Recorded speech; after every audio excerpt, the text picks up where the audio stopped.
Olá, pessoal do curso de Relações Internacionais da SES Unita. Aqui é o professor Emerson de novo, prosseguindo nossa disciplina de Arbitragem e Mediação Internacional, continuando o ponto 4, principais convenções internacionais sobre mediação e arbitragem.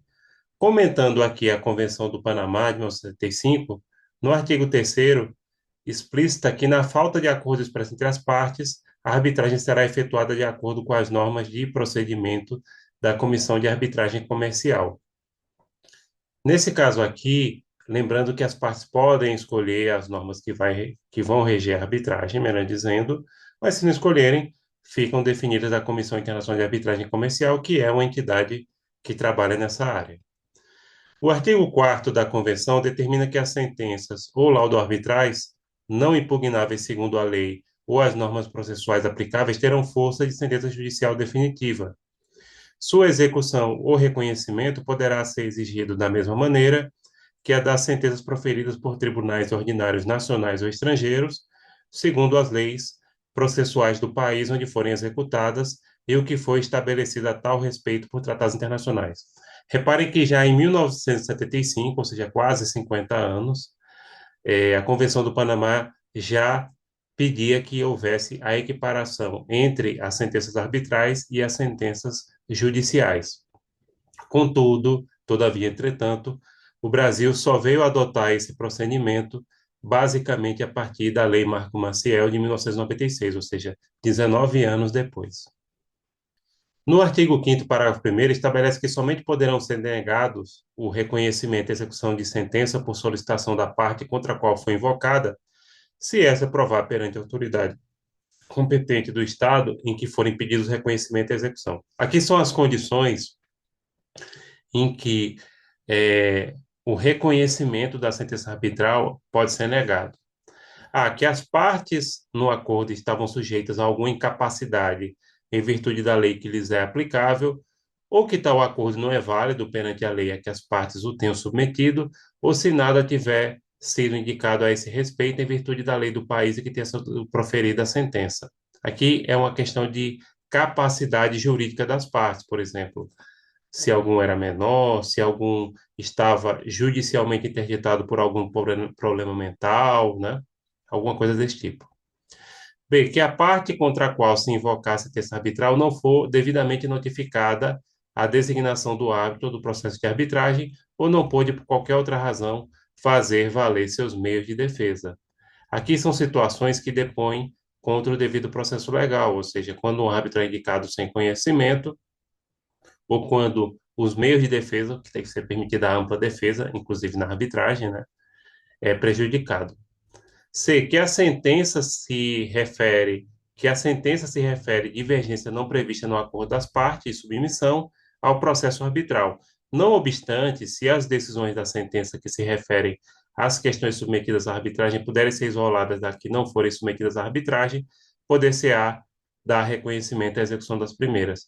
Aqui é quando uma decisão de justiça arbitral vai além do que as partes tinham é, acordado no termo de arbitragem.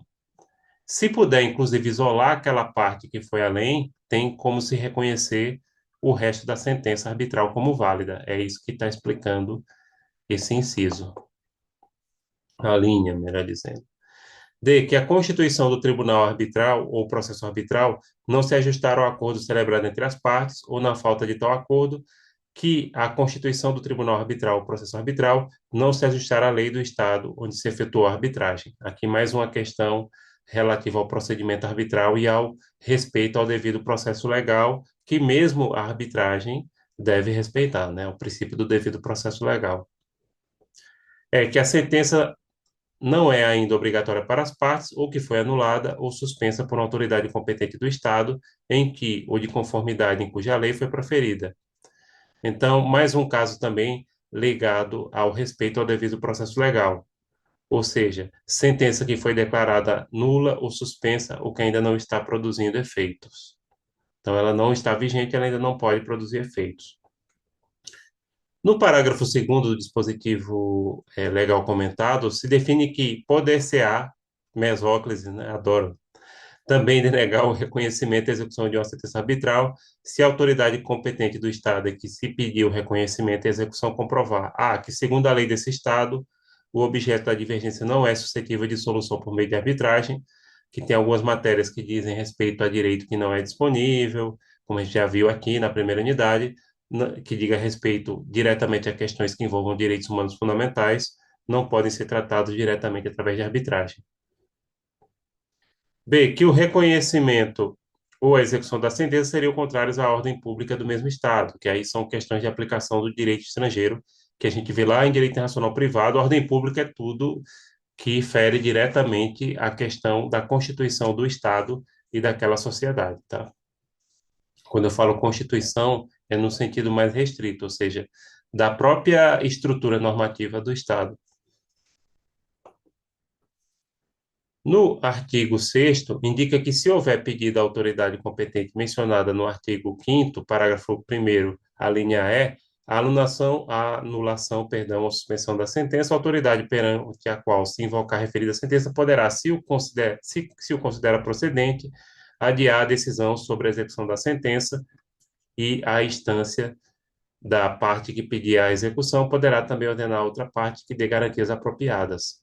Aí é o seguinte, pode-se executar a sentença que foi anulada ou suspensa desde que haja uma garantia, por exemplo, um depósito de um valor em calção. Então, seria uma possibilidade. O artigo 7º e 9º da Convenção do Panamá informará que ficará aberta a assinatura e adesão dos Estados-membros da Organização dos Estados Americanos. Então, os países membros da OEA podem ingressar nessa convenção. O artigo 11, parágrafo 1º, assegura que os Estados-partes que tenham duas ou mais unidades territoriais em que vigorarem sistemas jurídicos diferentes, aqui são aqueles estados que têm maior autonomia interna, como o Canadá, como os Estados Unidos, com relação a questões de que trata a convenção, poderá declarar no momento da assinatura da ratificação ou adesão que a convenção se aplicará a todas as suas unidades ou a somente uma ou mais de uma delas. Então, nesse país que tem uma federação muito centrífuga, né, muito dispersa, no qual cada estado pode adotar livremente sua legislação, o estado tem que especificar em quais regiões vai entrar em vigor. Bem, pessoal, por enquanto é só. A gente vai encerrando por aqui mais uma parte do ponto 4, principais convenções internacionais sobre mediação e arbitragem, da nossa disciplina de arbitragem e mediação internacional. Já já a gente volta. Tchau, tchau.